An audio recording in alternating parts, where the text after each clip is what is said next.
नमस्कार। मेरो पहिलो भिडियो सिरिजमा यहाँहरूलाई हार्दिक स्वागत छ। यस भिडियोमा मैले फिलोसफी के हो भन्ने विषयमा छलफल सुरु गर्ने प्रयास गरेको छु। यो छलफलले तपाईहरुभित्र दर्शनप्रतिको झुकाव बढाउँछ वा सधैँको लागि घटाउँछ, त्यो चाहिँ तपाईहरुको विवेकमा भर पर्छ।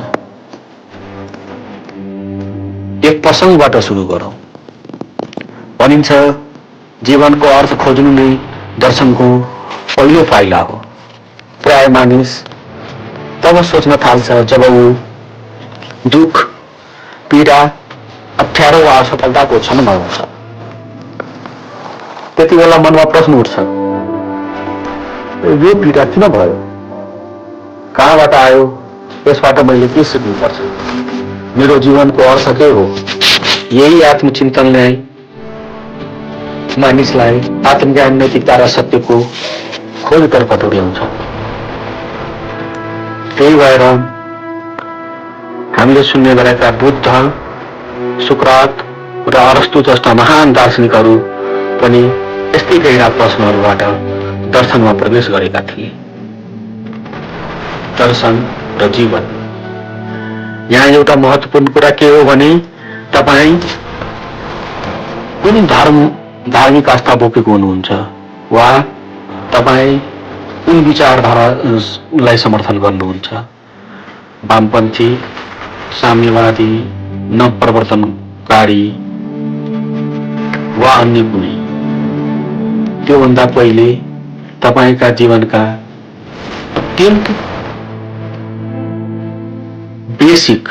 अत्यन्त बेसिक र आधारभूत आवश्यकताहरू पूरा भएको हुनुपर्छ। अर्थात् कम्तीमा बाँच्न सक्ने अवस्थाको सिर्जना भएको हुनुपर्छ। ताकि भनिन्छ भोको पेटले कुनै पनि विचार दिँदैन। कम्तीमा विचार उत्पादन र विवेकको उत्पादनको सुरुवात पेट भरिएको अवस्थाबाट सुरु हुन्छ। र त्यही भएर मैले तपाईहरुलाई बेसिक फन्डामेन्टल आवश्यकताहरू, जीवनका आवश्यकताहरू पूरा भए पश्चात मात्रै हामीले विचारका बारेमा अध्ययन बहस गर्न सक्छौँ। अब यो भिडियोमा के कुराहरू या यो भिडियोमा हामीलाई मुख्यतः यी प्रश्नहरूमा केन्द्रित हुन्छौँ। फिलोसफी के हो? नेपालमा भनिने दर्शन के हो? किन गहिरो कुरा गर्ने मान्छेलाई हामी मजाकमै फिलोसफर भन्छौँ? किन जुनसुकै विषय जस्तै बिए, बिकम लगायत वा कुनै संकायमा हामी स्नातकोत्तर गरिसके पश्चात मास्टर अफ फिलोसफी, एमफिल, दर्शनशास्त्र वा डक्टर अफ फिलोसफी पढ्नुपर्छ त? यही भएर भनिन्छ जुनसुकै ज्ञानको सुरुवात र अन्त्य दर्शनबाट भएको।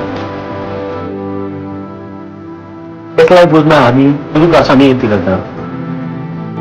मुख्यतः ढुङ्गे युगतिर फर्किनुपर्छ। त्यो समयमा मानिसको जीवन आजको जस्तो पक्कै सहज थिएन। आज हामी जसरी चिन्ता गर्छौँ, जे कुरामा चिन्ता गर्छौँ, त्यो बेला चिन्ता गर्ने विषयवस्तुहरू फरक थियो। आज त हामी विभिन्न सामाजिक सञ्जालमा मेरो पोस्टमा कति लाइक आयो, कति भ्युज आयो भन्ने कुरामा चिन्तित हुन्छौँ। चिन्तित भएको देखेका छौँ। अचानक चोरी किन पर्यो? किन भागी आयो? हामीलाई निद्रा किन लाग्यो? हामी किन उठ्छौँ? सूर्य कहाँबाट आयो? चन्द्रमा कहाँबाट आयो?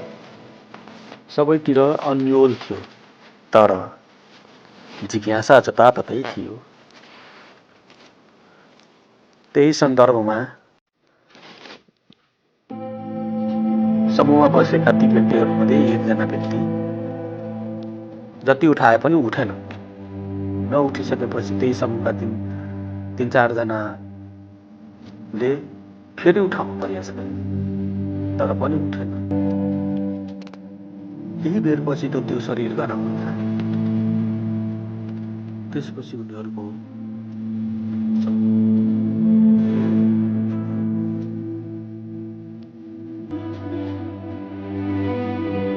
त्यहीबाट आत्मा, पुनर्जन्म, पाप, पुण्य जस्ता कल्पनाहरू जन्मे। कसैले गलत काम गर्यो भने गलत कामको परिणाम खराब फल हुन्छ भन्ने कुरा पनि बिस्तारै थाहा पाउँदै गयो। यस्ता अनेकौं कल्पना, प्रश्न र विश्लेषण गर्दै गर्दै आज त्यो दर्शनको विकास भएको हो। त्यही भएर यी सबै विश्लेषणहरूको संश्लेषणलाई हामी दर्शन भन्छौँ। हामीले नेपालीमा भन्ने दर्शन र फिलोसफी एउटै हो भन्ने शाब्दिक अर्थमा एउटै हो भने जस्तो लाग्छ। तर नेपालीमा भन्ने दर्शन र अङ्ग्रेजीको फिलोसफी समान अर्थी जस्तो देखिए पनि पूर्ण रूपमा एउटै हो। भनिन्छ एउटा शब्दले समान अर्थ, दुईवटा शब्दले एउटा समान अर्थ बोक्दैन। त्यही भएर फिलोसफी र दर्शनमा पक्कै पनि केही फरक छ।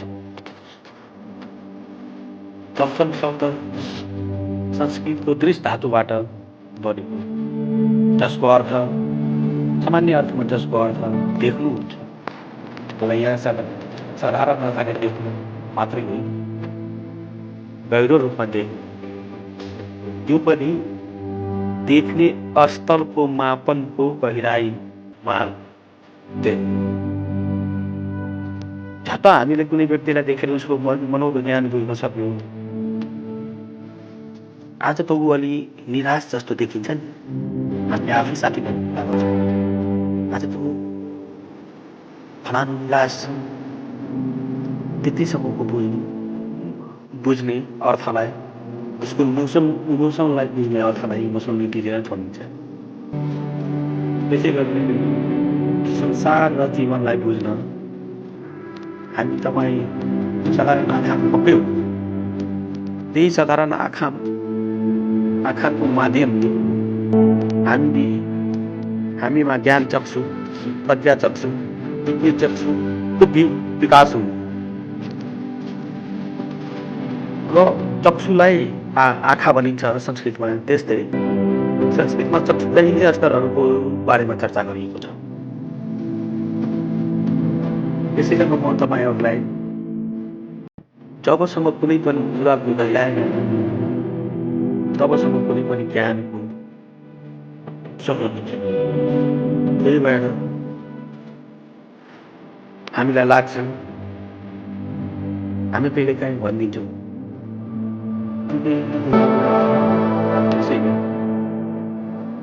त्यो गहिरोको मापन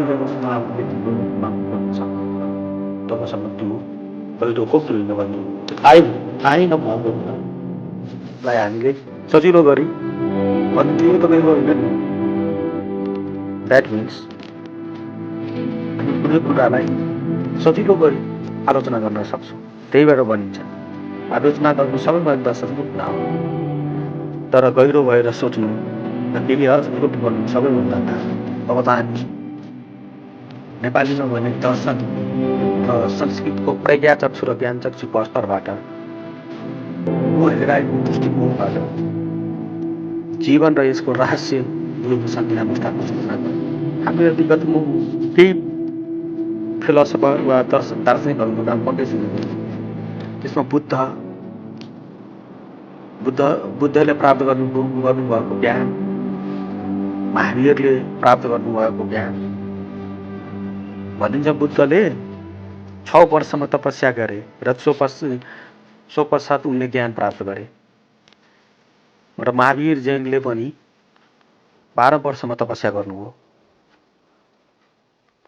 सो पश्चात जैन दर्शनको विकास भयो र जैन दर्शन त अहिले त धर्मको रूपमा पनि प्रचारित छ, धर्मको रूपमा पनि मान्ने गरिन्छ मान्छे। र जैन दर्शनमा त्यही ज्ञानलाई केवल ज्ञान भनिन्छ। अहिले त हाम्रो बुझाइ सामान्य जस्तो हाम्रो बुझाइ क्याटेगोरिकल बेसमा हुन्छ, क्याटेगोरिकल बेसमा ठिक हो कि होइन कुनै कुरा, यो मान्छे राम्रो असल खराब। तर दर्शनमा यसरी बुझेर मात्रै हुँदैन। हामीले दर्शन बुझ्न त रिडिङ बिट्विन द लाइन्स, दुईवटा लाइन बिचको बुझाइ, त्यसको भाव बुझ्न सक्नुपर्दछ। महावीरजीले आफ्नो दर्शनमा स्यादवादको विचार एकदम गहिरो विचार दिनुभएको थियो। स्यादवादको गहिरो, जसलाई त आजको आर्टिफिसियल इन्टेलिजेन्सको आधार जस्तै मानिन्छ। यो पछिल्लो पटक फेसबुक, मेटा र हाम्रो जुन AI artificial intelligence chat GPT platform, Gemini platform लगायतका प्लेटफर्महरू जुन चलाइरहेछौँ, त्यसको आधार स्यादवादको विचार हो भन्ने भनिन्छ। भन्नुको अर्थ आजभन्दा 3100 वर्ष पहिले एकजना दार्शनिकले स्यादवाद भन्ने विचार प्रस्तुत गरेको कुरालाई बल्ल विज्ञानले 3100 वर्षपछि प्रयोगमा ल्याएको देखिन्छ। भन्नुको अर्थ धेरै दर्शनले विज्ञानका लागि हाइपोथेसिस दिने गरेको पाइन्छ। साथै मैले कहिलेकाहीँ हाम्रै आफ्नै साथीभाइहरूसँग बस्दा कोही मान्छे अलि मौन गरी बस्ने मान्छे पनि हुन्छ।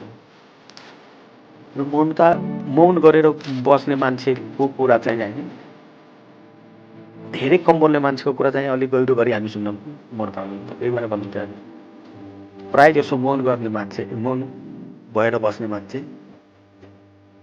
आफ्नो मौनताले नै गहिरो कुरा भनिरहेको हुन्छ। आफ्नो मौनताको भावले नै तपाईँलाई गहिरो कुरा बताइरहेको हुन्छ। अब त तपाईँहरूले थाहा पाउनुभयो होला, साधारण ज्ञानको खोजी भन्दा गहिरो रूपमा ज्ञानको खोजी गर्नु हामीलाई कमसे कम हाम्रै भित्र नै ज्ञान चक्षु, प्रज्ञा चक्षु, दिव्य चक्षु जस्ता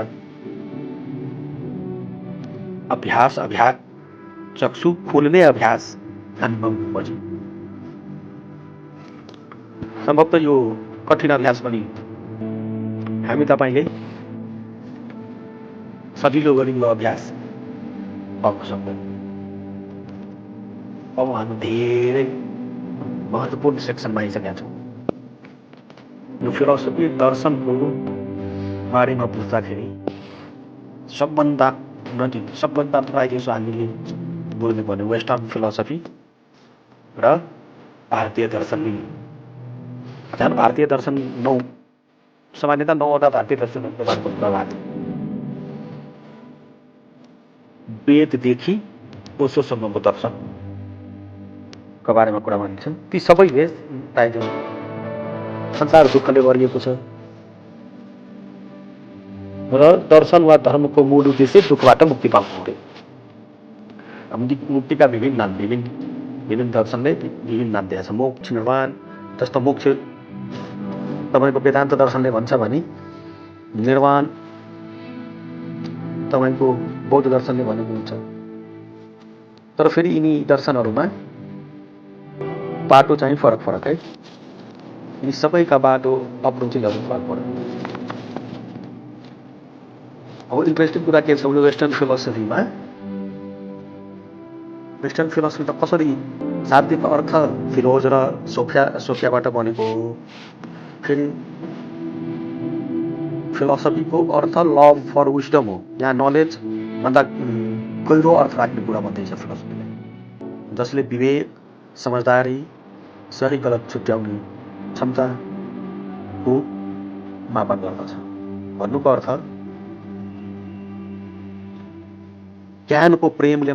ज्ञानले मात्रै होइन, ज्ञानको प्रेम र गहिरो गरी प्रेम तपाईँमा उत्सर्जित भएको छ भने मात्रै तपाईँ दर्शनको बाटोमा जानुभएको कुरा बुझिन्छ, दर्शन बुझ्न सक्ने कुरा बुझिन्छ।